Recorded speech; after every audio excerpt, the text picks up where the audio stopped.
Pernahkah kamu bertanya-tanya, bagaimana puncak es abadi bisa ada di tengah pulau tropis seperti Papua? Ternyata ada sebuah legenda luar biasa di baliknya. Ini adalah kisah tentang perahu ajaib, petualangan menembus awan, dan asal-usul megahnya Gunung Jayawijaya.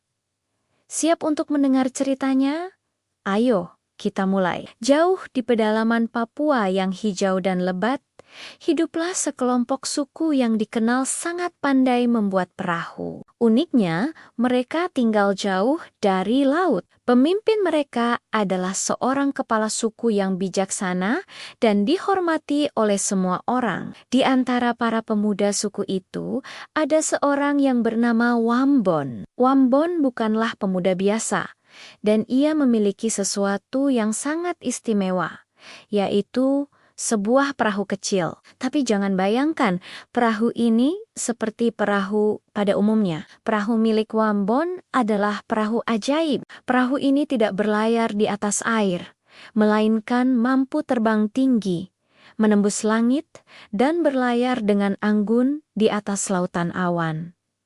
Bagi Wambon, langit adalah samudranya. Dengan perahu ajaibnya, ia sering menjelajahi wilayah-wilayah terpencil yang belum pernah diinjak oleh manusia. Melihat dunia dari sudut pandang yang berbeda, petualangan selalu memanggil jiwa Wambon. Suatu hari, ia mengajak beberapa pemuda pemberani lainnya untuk melakukan sebuah perjalanan yang sangat jauh. Mereka punya satu tujuan yang mulia, menemukan dataran tertinggi di seluruh pulau Papua.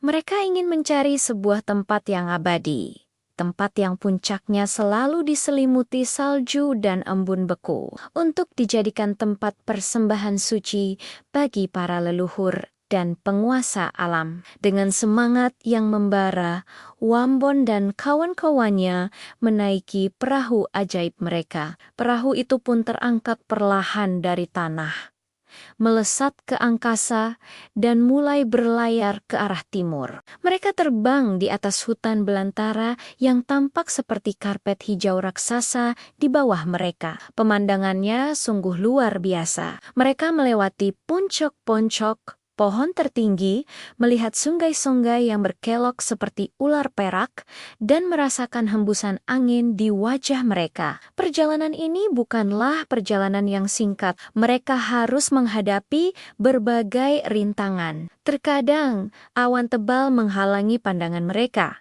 dan mereka harus mengandalkan insting Wambon sebagai nahkoda. Di malam hari, mereka berlayar di bawah taburan bintang yang terasa begitu dekat. Ini adalah sebuah perjalanan epik yang menguji keberanian, ketahanan, dan persahabatan mereka. Setiap hari, mereka semakin dekat dengan tujuan mereka. Setelah berhari-hari berlayar melintasi lautan awan, akhirnya dari kejauhan mereka melihat sesuatu yang memukau. Sebuah siluet gunung raksasa yang puncaknya berkilauan putih di bawah sinar matahari. Semakin dekat, mereka semakin takjub. Puncak gunung itu diselimuti oleh lapisan es tebal yang abadi. Itulah puncak yang selama ini mereka cari. Tempat itu terasa begitu agung, suci, dan memancarkan aura dingin yang menenangkan. Dengan hati-hati,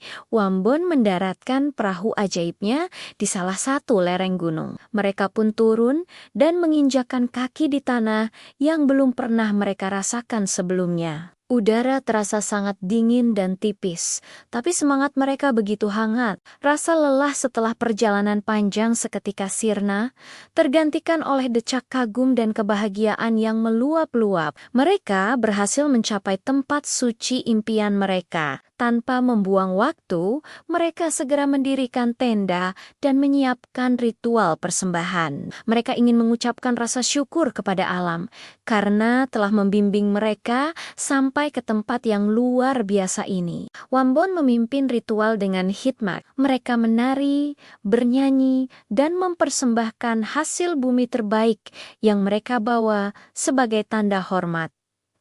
Suasana begitu sakral dan damai. Namun, Di tengah euforia dan kekaguman itu, sebuah kesalahan fatal terjadi. Salah satu pemuda dalam rombongan yang mungkin terlalu terbawa suasana oleh keindahan tempat itu, lupa diri. Ia melanggar sebuah pantangan suci. Dalam satu versi cerita, ia membuang sampah sisa makanan sembarangan, mencemari kesucian tanah itu. Di versi lain, tangannya tergoda untuk mengambil sebuah batu berkilauan yang dianggap suci tanpa meminta izin. Tindakannya mungkin terlihat sepele, tetapi dampaknya sangat dahsyat. Seketika, alam murka. Langit yang tadinya cerah berubah menjadi gelap gulita. Angin dingin yang tadinya berhembus sepoi-sepoi, kini berubah menjadi badai ganas yang menderu-deru. Badai salju turun dengan lebatnya,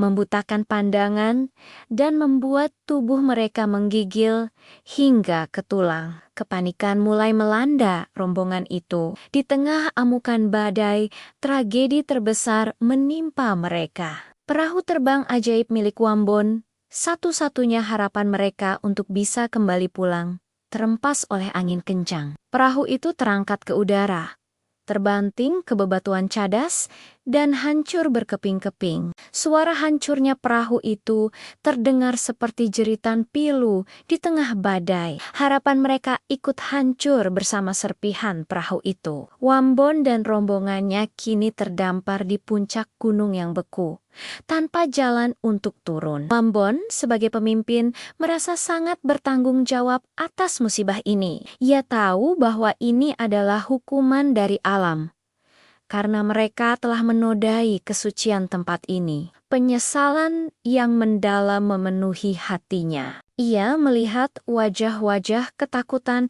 teman-temannya yang terjebak dalam dingin yang mematikan. Dalam keputusasaan, Wambon melakukan hal terakhir yang bisa ia lakukan. Ia berlutut di tengah badai salju, mengangkat tangannya ke langit, dan memohon ampun kepada penguasa langit dan roh penjaga gunung. Ia memohon dengan segenap hatinya agar hukuman ini tidak ditimpakan kepada teman-temannya.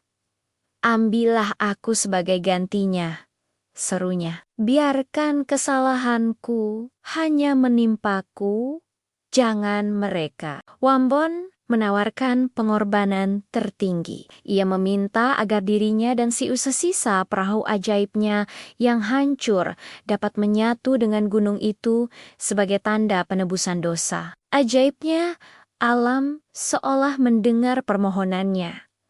Badai perlahan mereda. Dalam sebuah cahaya magis, tubuh Wambon bersama dengan serpihan-serpihan perahunya perlahan-lahan menyatu dengan puncak gunung es itu. Menurut legenda yang diturunkan dari generasi ke generasi oleh suku-suku di Papua, sisa-sisa perahu ajaib Wambon dan pengorbanan dirinya itulah yang membentuk puncak Jayawijaya yang kita kenal sekarang. Puncak yang diselimuti salju abadi itu bukanlah sekadar formasi alam biasa. Bagi mereka, itu adalah sebuah monumen abadi yang tercipta dari sebuah petualangan besar, sebuah penyesalan yang mendalam, dan sebuah pengorbanan yang mulia. Kisah Wambon dan perahu terbangnya menjadi pengingat abadi bagi masyarakat Papua.